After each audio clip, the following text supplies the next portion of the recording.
ISI وسائل کے لحاظ سے پاکستان کا مضبوط ترین اور بااختیار ادارہ۔ پاکستان کو اگر خفیہ ایجنسیوں کی ریاست کہا جائے تو بھی غلط نہیں۔ کیا خفیہ اداروں کو ان کا اصل کام کرنے نہیں دیا جا رہا؟ سلیم صافی کا کالم۔ سلیم صافی لکھتے ہیں کہ پاکستان صرف سیکیورٹی اسٹیٹ نہیں بلکہ اسے اگر خفیہ ایجنسیوں کی ریاست کہا جائے تو بھی غلط نہیں ہوگا۔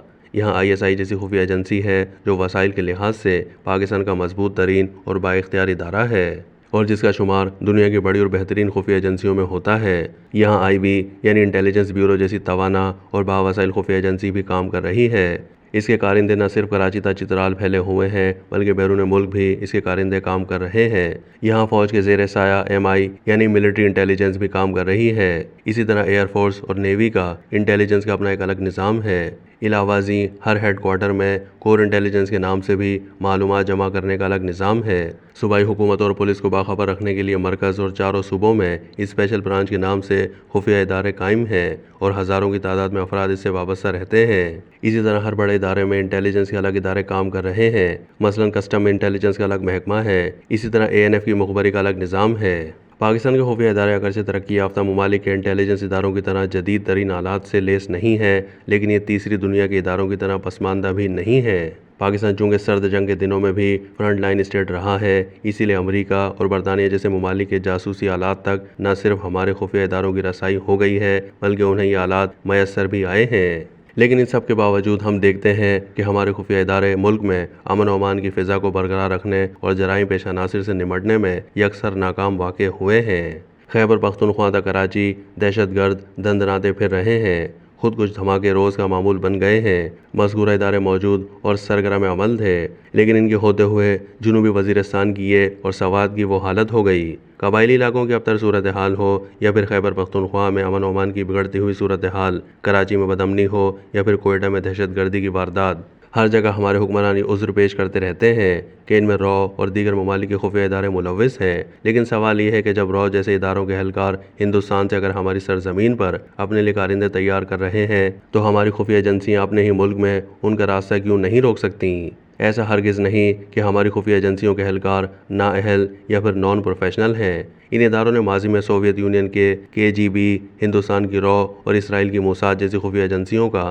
نہ صرف مقابلہ کیا بلکہ انہیں شکست سے بھی دوچار کیا۔ ابھی پاکستان کے اہلکاروں کی ٹریننگ اعلیٰ ترین پروفیشنل بنیادوں پر ہوتی ہے۔ ابھی ان اداروں میں ہزاروں کی تعداد میں محب وطن اور باصلاحیت افراد موجود ہیں لیکن ان خفیہ اداروں کو ان کا اصل کام کرنے نہیں دیا جا رہا۔ ان اداروں کا اصل کام ملک دشمن اور جرائم پیشہ افراد کی نگرانی اور مخبری ہے۔ ان کا کام دشمن ممالک کی خفیہ ایجنسیوں کی سازشوں کو ناکام کرنا ہے لیکن بدقسمتی سے پاکستان کے اندر انہیں بہت کم اپنی اس اصل ڈیوٹی کو سر انجام دینے کی فرصت میسر آتی ہے۔ یہاں ان اداروں کو سیاست میں ملوث کیا گیا ہے۔ کبھی یہ ادارے مسلم لیگ کاف بنانے میں لگے رہتے ہیں، کبھی یہ پیپلز پارٹی کے اندر پیٹریاٹ بنانے میں مگن رہتے ہیں۔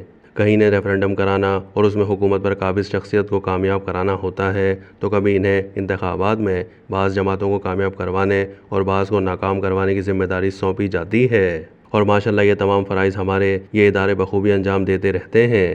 ان اداروں نے ملک کے اندر چلنے والی ہر سیاسی تحریک میں کلیدی کردار ادا کیا ہے۔ ان اداروں نے IGI جیسے اتحاد تخلیق کیے۔ ان اداروں کے کمالات سے راتوں رات مسلم لیگ کاف تشکیل پائی۔ ان کی برکتوں سے مسلم لیگ کاف جیسی نو تخلیق شدہ جماعتیں انتخابات میں کامیاب ہوتی رہیں۔ ان اداروں نے عمران خان کو بڑی مشقتوں سے لیڈر بنا کر وزارت عظمیٰ کی کرسی تک پہنچایا لیکن دوسری طرف یہ ادارے آج تک یہ معلوم نہ کر سکے کہ پاکستان توڑنے کے ذمہ دار کون ہیں۔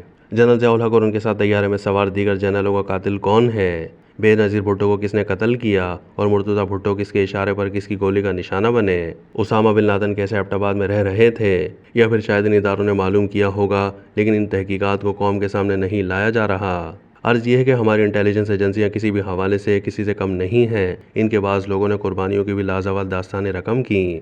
وہ کلبھوشن یادو کی گرفتاری جیسے حیرت انگیز اسٹنگ آپریشن بھی کر لیتی ہیں لیکن اگر دہشت گردی کے مسئلے پر مکمل قابو نہیں پا سکیں تو اس کی ایک بڑی وجہ یہ ہے کہ ان خفیہ ایجنسیوں کے آپس میں کوارڈینیشن کا مناسب انتظام موجود نہیں ہے۔ ان کی معلومات کو ایک جگہ پر جمع نہیں کیا جاتا اور نہ ایک جگہ پر ان کا تجزیہ کیا جاتا ہے بلکہ بعض اوقات یہ ایجنسیاں ایک دوسرے کے ساتھ مقابلے میں لگی رہتی ہیں۔ اسی طرح ان ایجنسیوں کی معلومات کو کارروائی کے لیے پولیس تک پہنچانے کا بھی مناسب انتظام نہیں۔ امریکہ نے خفیہ ایجنسیوں کی معلومات کو جمع کرنے اور ایکشن کے لیے متعلقہ ادارے تک پہنچانے کے لیے ہوم لینڈ سیکیورٹی کا ادارہ بنایا اور 9/11 کے بعد وہاں کوئی واقعہ رونما نہیں ہوا۔